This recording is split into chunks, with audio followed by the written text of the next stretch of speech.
Quick 25 ಗೆ ಸ್ವಾಗತ. ನಾನು ಚೈತ್ರ. ಈ ಕ್ಷಣದ 25 ಸುದ್ದಿಗಳನ್ನು ಕ್ವಿಕ್ ಆಗಿ ನೋಡೋಣ. ಬೆಂಗಳೂರಿನ ಕೆಪಿಸಿಸಿ ಕಚೇರಿಯಲ್ಲಿರುವ ಭಾರತ್ ಜೋಡೋ ಭವನದಲ್ಲಿ ಕೆಪಿಸಿಸಿ ಸರ್ವ ಸದಸ್ಯರ ಸಭೆ ನಡೆದಿದೆ.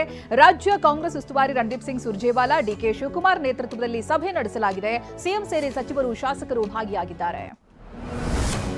ಕಾಂಗ್ರೆಸ್ ರಾಜ್ಯ ಉಸ್ತುವಾರಿ ರಣದೀಪ್ ಸಿಂಗ್ ಸುರ್ಜೇವಾಲಾ ರಾಜ್ಯದಲ್ಲಿ ಸಿಎಂ ಬದಲಾವಣೆ ಚರ್ಚೆಯನ್ನ ತಳ್ಳಿ ಹಾಕಿದ್ದಾರೆ. ಅಧಿಕಾರ ಹಂಚಿಕೆ ವಿವಾದವೂ ಇಲ್ಲ, ಏನೂ ಇಲ್ಲ. ರಾಜ್ಯ ಕಾಂಗ್ರೆಸ್ ಸರ್ಕಾರ ಈಗ ಒಗ್ಗಟ್ಟಾಗಿದೆ. ಮುಖ್ಯಮಂತ್ರಿಯಾಗಿ ಸಿದ್ದರಾಮಯ್ಯನವರಿದ್ದಾರೆ. ಏನೇ ಇದ್ರೂ ಹೈಕಮಾಂಡ್ ನಿರ್ಧಾರ ಕೈಗೊಳ್ಳುತ್ತೆ ಅಂತ ಹೇಳಿದ್ದಾರೆ. ಸಿಎಂ ಸಿದ್ದರಾಮಯ್ಯ, ಡಿಸಿಎಂ ಡಿಕೆ ನಡುವೆ ಭಿನ್ನಾಭಿಪ್ರಾಯ ಇಲ್ಲ. ಬಿಜೆಪಿಯವರು ತಮ್ಮ ವೈಫಲ್ಯ ಮುಚ್ಚಿಕೊಳ್ಳುವುದಕ್ಕೆ ಆರೋಪವನ್ನ ಮಾಡ್ತಾ ಇದ್ದಾರೆ. ರಾಜ್ಯ ಬಿಜೆಪಿಯಲ್ಲೇ ಬಣ ಬಡಿದಾಟ ಜೋರಾಗಿ ನಡೀತಾ ಇದೆ ಅಂತ ರಾಜ್ಯ ಕಾಂಗ್ರೆಸ್ ಉಸ್ತುವಾರಿ ರಣದೀಪ್ ಸುರ್ಜೇವಾಲಾ ವಾಗ್ದಾಳಿ ನಡೆಸಿದ್ದಾರೆ. ದಲಿತ ಸಮುದಾಯದ ಶಾಸಕರ ಸಭೆಯನ್ನ ಮುಂದೂಡಲಾಗಿದೆ ಅಷ್ಟೇ, ಸಭೆಯನ್ನ ರದ್ದುಪಡಿಸಿಲ್ಲ. ಸಭೆ ನಡೆಯುತ್ತೆ.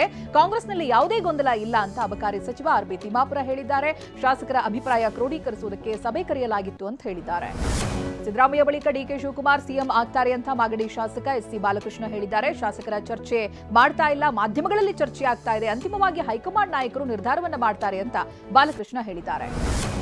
ರಾಜ್ಯದಲ್ಲಿ ಗುತ್ತಿಗೆದಾರರ ಬಾಕಿ ಬಿಲ್ ಪಾವತಿ ವಿಚಾರಕ್ಕೆ ಸಂಬಂಧಪಟ್ಟ ಹಾಗೆ ಬಿಜೆಪಿಯವರು ಸಾವಿರಾರು ಕೋಟಿ ರೂಪಾಯಿ ಬಿಲ್ ಅನ್ನ ಪೆಂಡಿಂಗ್ ಇಟ್ಟಿದ್ದಾರೆ ಅಂತ ಬೆಂಗಳೂರಿನಲ್ಲಿ ಸಚಿವ ಪ್ರಿಯಾಂಕ್ ಖರ್ಗೆ ಹೇಳಿದ್ದಾರೆ. ಬಿಜೆಪಿಯವರು ಮಾಡಿದ್ದನ್ನ ಸರಿಪಡಿಸುತ್ತೇವೆ, ನಾವು ಬಿಜೆಪಿಯವರ ರೀತಿ ಮಾಡೋದಿಲ್ಲ ಅಂತ ಹೇಳಿದ್ದಾರೆ. ಭಾರತೀಯ ಜನತಾ ಪಕ್ಷದಲ್ಲೂ ಗುಂಪುಗಾರಿಕೆ ಇದೆ, ಕುಟುಂಬ ರಾಜಕಾರಣ, ಹೊಂದಾಣಿಕೆ ರಾಜಕಾರಣವೂ ಇದೆ ಅಂತ ರಾಯಚೂರಿನಲ್ಲಿ ಈಶ್ವರಪ್ಪ ಅಸಮಾಧಾನ ಹೊರಹಾಕಿದ್ದಾರೆ. ಬಿಜೆಪಿಯಲ್ಲಿನ ಗುಂಪುಗಾರಿಕೆ ಮುಂದೆ ಸರಿ ಹೋಗುತ್ತೆ ಅಂತಾನು ಭವಿಷ್ಯ ನುಡಿದಿದ್ದಾರೆ. ಹಾವೇರಿ ಮಂಜುನಾಥ ನಗರದ ಎ ಬ್ಲಾಕ್ನ ಮನೆಯಲ್ಲಿ ಫ್ರಿಡ್ಜ್ ಸ್ಫೋಟಗೊಂಡು ವಸ್ತುಗಳು ಬೆಂಕಿಗಾಹುತಿಯಾಗಿದೆ. ಮನೆಯಲ್ಲಿದ್ದಂಥ 2 ಲಕ್ಷಕ್ಕೂ ಹೆಚ್ಚು ಮೌಲ್ಯದ ವಸ್ತುಗಳು ಸುಟ್ಟು ಭಸ್ಮ ಆಗಿದೆ. ಸ್ಥಳಕ್ಕೆ ಅಗ್ನಿಶಾಮಕ ದಳ ಸಿಬ್ಬಂದಿ ಆಗಮಿಸಿ ಬೆಂಕಿ ನಂದಿಸಿದ್ದಾರೆ.